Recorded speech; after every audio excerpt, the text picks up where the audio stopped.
ಲೋಕಸಭಾ ಕ್ಷೇತ್ರಗಳ ಮರುವಿಂಗಡಣೆಗೆ ಆಕ್ರೋಶ ಹೆಚ್ಚಳವಾಗ್ತಾ ಇದೆ. ಮಾರ್ಚ್ 22ರಂದು ಚೆನ್ನೈಗೆ ಡಿಸಿಎಂ ಡಿಕೆ ಶಿವಕುಮಾರ್ ಭೇಟಿ ಕೊಡ್ತಾ ಇದ್ದಾರೆ. ಮುಖ್ಯಮಂತ್ರಿ ಸ್ಟಾಲಿನ್ ಅವರು ಕರೆದಿರುವಂತಹ ಸಭೆಯಲ್ಲಿ ಡಿಸಿಎಂ ಡಿಕೆ ಶಿವಕುಮಾರ್ ಭಾಗಿಯಾಗಲಿದ್ದಾರೆ. ಇನ್ನು ಎಂಕೆ ಸ್ಟಾಲಿನ್ ಅವರು ತಮ್ಮ ಸಮಾನ ಮನಸ್ಕ ನಾಯಕರಿಗೆ ಪತ್ರ ಬರೆದಿದ್ರು. ಈ ಒಂದು ಸಭೆಯಲ್ಲಿ ಭಾಗಿಯಾಗುವಂತೆ ಆಮಂತ್ರಣ ಕೊಟ್ಟಿದ್ರು.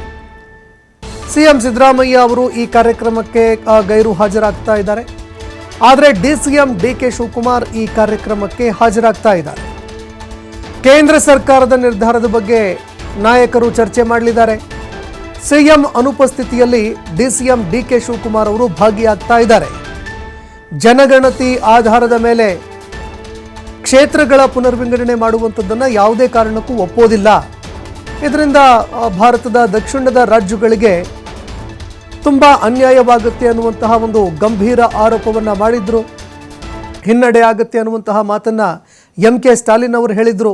ಅದೇ ರೀತಿಯಾಗಿ ಯಾವುದೇ ಕಾರಣಕ್ಕೂ ಕೂಡ ಜನಸಂಖ್ಯೆ ಆಧಾರದ ಮೇಲೆ ನಾವು ಕ್ಷೇತ್ರಗಳನ್ನು ವಿಂಗಡಣೆ ಮಾಡೋದಕ್ಕೆ ಬಿಡೋದಿಲ್ಲ.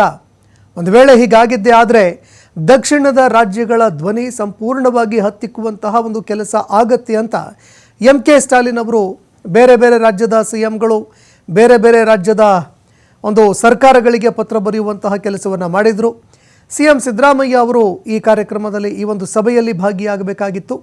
ಆದರೆ ಅನಾರೋಗ್ಯ ಕಾರಣದಿಂದಾಗಿ ಡಿಸಿಎಂ ಡಿಕೆ ಶಿವಕುಮಾರ್ ಅವರು ಈ ಕಾರ್ಯಕ್ರಮದಲ್ಲಿ ಭಾಗಿಯಾಗಿದ್ದಾರೆ. ಯಾಕಂದರೆ ಸಿಎಂ ಸಿದ್ದರಾಮಯ್ಯ ಅವರ ಮಂಡಿ ನೋವು ಇನ್ನೂ ವಾಸಿಯಾಗಿಲ್ಲ. ಹೀಗಾಗಿ ಡಿಕೆ ಶಿವಕುಮಾರ್ ಈ ಒಂದು ಸಭೆಯಲ್ಲಿ ಭಾಗಿಯಾಗ್ತಾ ಇದ್ದಾರೆ.